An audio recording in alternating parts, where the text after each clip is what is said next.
आइए साथियों, दोस्तों, मित्रों, बहनों, आप सभी का जेके कंपटीशन सेंटर में हार्दिक स्वागत है। आज इस कड़ी को आगे बढ़ाते हुए जो लेखपाल के लिए हम सीरीज चला रहे थे, उसके लिए महत्वपूर्ण प्रश्न लेकर आए हैं। जो भी अब तक पढ़ा रखा है, उससे संबंधित महत्वपूर्ण प्रश्न हैं। ये प्रश्न इस तरीके से सेट किए गए हैं, जो कि प्रत्येक कंपटीशन में एक बार को लेखपाल से संबंधित यदि प्रश्न नहीं भी आते हैं, पहली बात तो 100% लेखपाल से संबंधित है ही, मगर लेखपाल से संबंधित के साथ साथ अन्य कंपटीशन के लिए भी ये जरूरी है। कोई भी इस प्रश्नों को देख सकता है, क्योंकि ये जीएस के प्रश्न है, कंपटीशन के प्रश्न है। इस तरीके से सेट किए गए हैं कि वहां से छांट करके इन्हें स्पेशल तरीके से लेखपाल के लिए बनाया गया है। परंतु इसका मतलब ये नहीं है कि ये लेखपाल में ही आएंगे। प्रत्येक कंपटीशन में ये आने की संभावना इनकी ज्यादा है। और साथियों, आगे बताने से पहले ये मैं बताना चाहूंगा कि जिन साथियों ने इस चैनल को सब्सक्राइब नहीं किया है, उसे सब्सक्राइब जरूर कर लें। बेल आइकन का बटन दबा दें, ताकि आपको वीडियो अपलोड करते समय तुरंत आपको सूचना मिल जाए और किसी भी हालत में आप कटअप के चक्कर में ना पड़े। कुछ यूट्यूब चैनल पर मैंने ये पहले भी बताया है, अब भी बता रहा हूँ, कटअप के चक्कर में लड़के डिस्टर्ब हैं, छात्र डिस्टर्ब हैं, छात्राएं डिस्टर्ब हैं। ना जाने कितने फोन मेरे पास आते हैं, सर कटअप क्या होगा, कटअप क्या होगा, कटअप क्या होगा। उन्होंने 80 बता दी, उन्होंने 70 बता दी, उन्होंने 60 बता दी, उन्होंने 50 बता दी, हमारा क्या होगा। साथियों, बिल्कुल भी कटअप के चक्कर में ना पड़े। आप अपनी तैयारी करते रहें। यदि किसी का ABCD लेखपाल में नंबर नहीं आया, तो ये लेखपाल के साथ साथ अन्य कंपटीशन की तैयारी चल रही है। इसलिए आप आंख मीच कर पढ़ते रहिए, जान लगाकर पढ़ते रहिए, पूरी ताकत लगा दीजिए। इस चक्कर में जो कटऑफ बताने वाले हैं, उनके चक्कर में बिल्कुल भी ना पड़े। उससे आपका नुकसान होगा।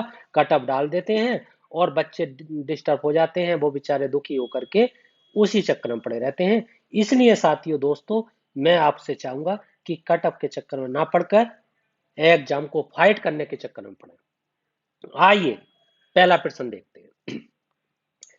पहला प्रश्न है, पंचायती राज संस्थान को पंचायती राज संस्थान को किस संविधान संशोधन द्वारा संवैधानिक स्थिति प्रदान की गई।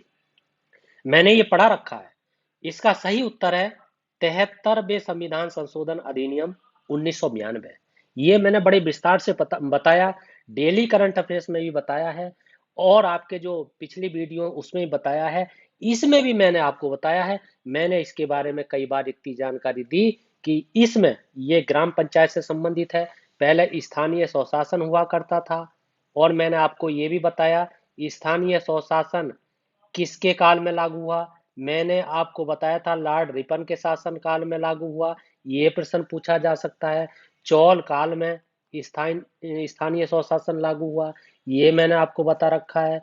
और इसके साथ साथ मैंने आपको ये भी बता रखा है कि ये पंचायती राज जो व्यवस्था है, वो एक ग्राम की व्यवस्था है, और ग्राम के जो विषय होते हैं वो 29 विषय होते हैं। मैंने ये आपको बताया था, पीछे मैंने बताया था 29 विषय में आपसे पूछ सकता है। लेखपाल में ही नहीं, अन्य एग्जाम में भी आता है। कौन से हैं? एक कृषि है, आपका भूमि सुधार है, आपका क्या मतलब पशुपालन है, ये मैंने सब बता रखा है। आपका मुर्गी पालन है, आपका मछली पालन है, आपका एक कुटीर उद्योग आते हैं, एक आपका ग्रामीण आवास आता है, एक आपका पेयजल आता है, पुलिया निर्माण आता है ग्राम प्रशासन के पंचायती राज में, आपका ग्रामीण विद्युतीकरण आता है, SC ST के कल्याणकारी योजनाएं आती हैं, सार्वजनिक वितरण प्रणाली आती है जिसे PDS कहते हैं, ये मैंने आपको बता रखा है। और मंडियां और मेले आते हैं। ये 29 विषय हैं जो आते हैं। और नगर निकाय में कितने हैं? 18 हैं। ये मैंने आपको बताया। ये जो ग्राम पंचायत है वो 11वीं अनुसूची से संबंधित है, और आपकी जो स्थानीय नगर हैं वो आपकी 12वीं अनुसूची से संबंधित है। ये आपको मैंने कई बार बताया है। आइए आगे देखते हैं।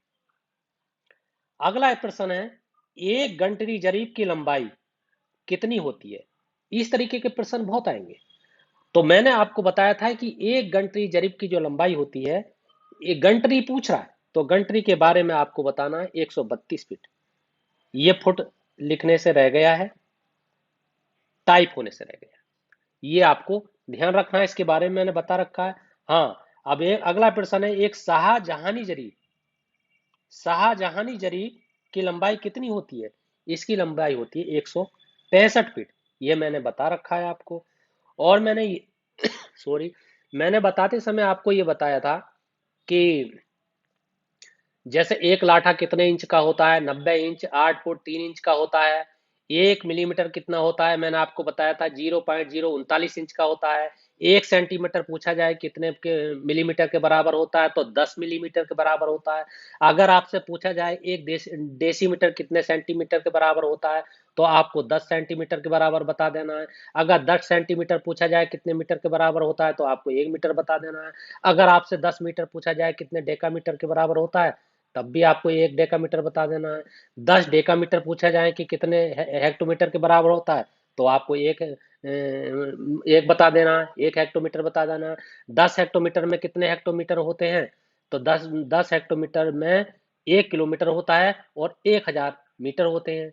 1 मीटर में कितने गज होते हैं? 1.094 गज होते हैं। 1 एकड़ में कितने गज होते हैं? 4,840 गज होते हैं। इस तरीके से मैंने सब आपको बता रखा है। ये सामान्य जानकारी है, इसे आपको ध्यान रखना। आइए आगे देखते हैं। भारत में संपत्ति का अधिकार अधिनियम है, क्या है? विधिक है, ये मौलिक नहीं है, क्योंकि ये मौलिक था 31वें आर्टिकल में।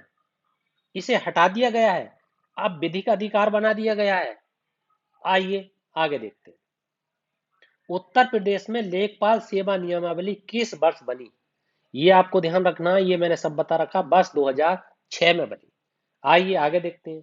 उत्तर प्रदेश में जोत चकबंदी अधिनियम कब बना? आपको बता देना, बस 1953 में बना। ये मैंने बता रखा है, बहुत डिस्कस किए। ग्राम स्तर का सरकारी कर्मचारी कौन होता है? तो आपको बताना, पटवारी होता है। और पटवारी का दूसरा नाम क्या होता है? पटवारी का दूसरा नाम लेखपाल होता है। ये नाम किसने बदला? मैंने आपको बताया था कि पटवारी जो से नाम लेखपाल चौधरी चरण सिंह ने बदला था, जो पूर्व प्रधानमंत्री, मेरठ से संबंधित, राष्ट्रीय लोक दल से संबंधित, उनका बेटा अजीत चौधरी से संबंधित। इस तरीके के हेलो सॉरी, इस तरीके से है। अब पटवारी जो है कर्मचारी होता है ग्राम स्तर का। तो ये मैंने कल आपको बताया था कि ये सबसे छोटा निचला पद है। उससे ऊपर मैंने बताया था राजस्व निरीक्षक का पद होता है, ये बताया था मैंने आपको। लिखने में देर लगेगी इसलिए मैं आपको बता देता हूँ, उससे ऊपर नायब तहसीलदार का पद होता है, नायब का। और नायब तहसीलदार से बड़ा तहसीलदार होता है। तहसीलदार से बड़ा जो है उप जिलाधिकारी होता है। उप जिलाधिकारी से अपर जिलाधिकारी होता है। अपर जिलाधिकारी जो है वो जिलाधिकारी के सहायता के लिए नियुक्त होता है। और जिलाधिकारी से बड़ा अपर मंडल आयुक्त होता है। अपर मंडल आयुक्त से बड़ा मंडल आयुक्त होता है।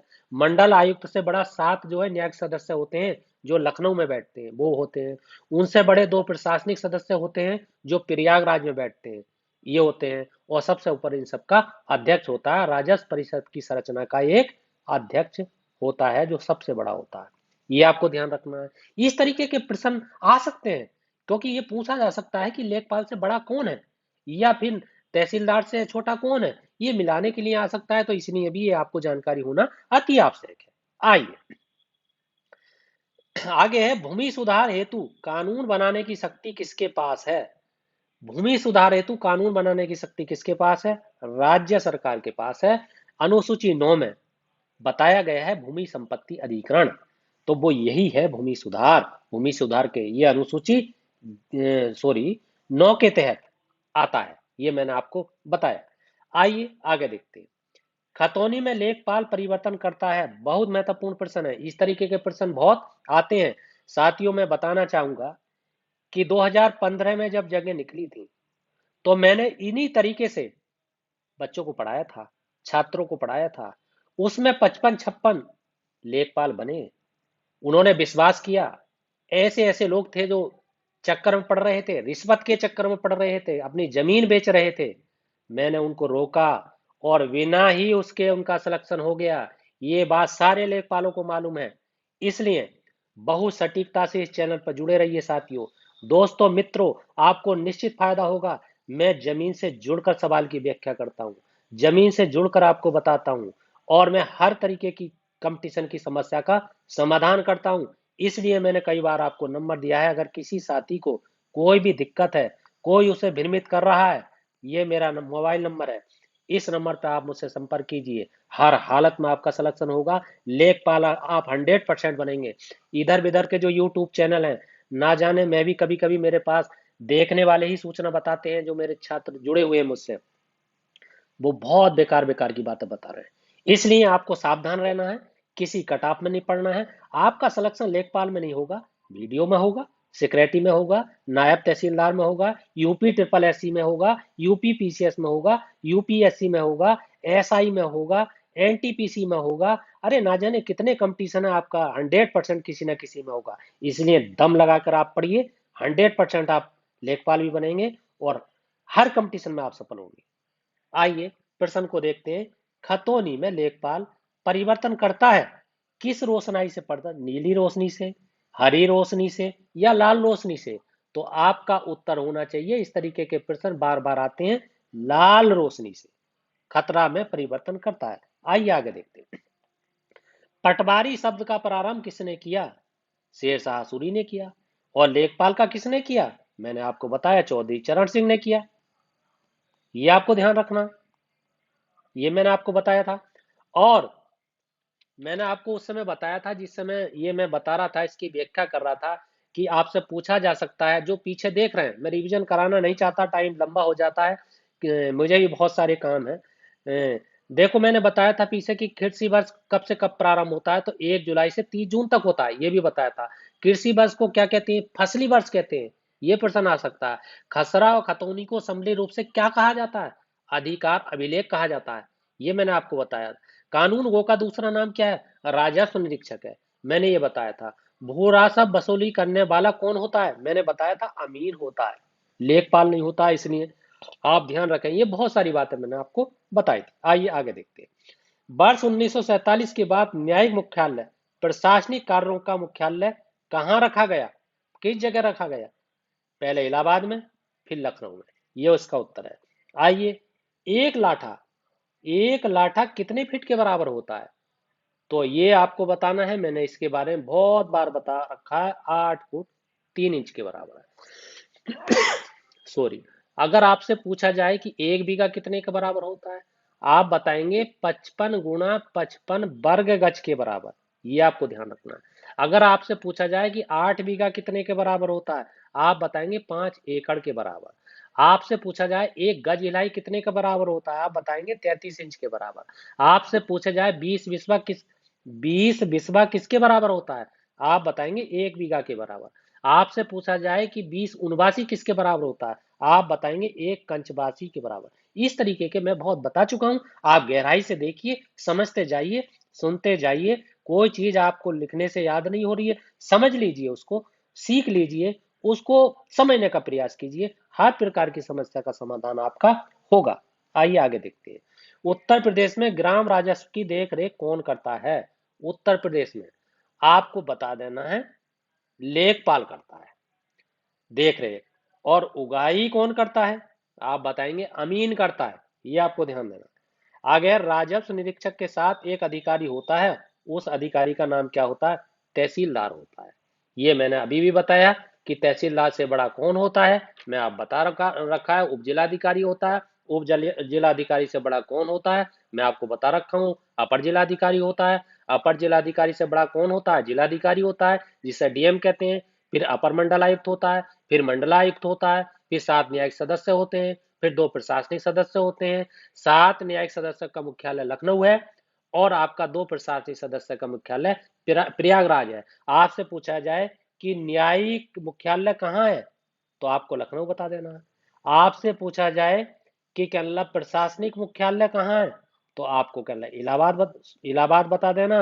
अब इसका नाम प्रयागराज है, ये बता देना। ये आपको ध्यान रखना है।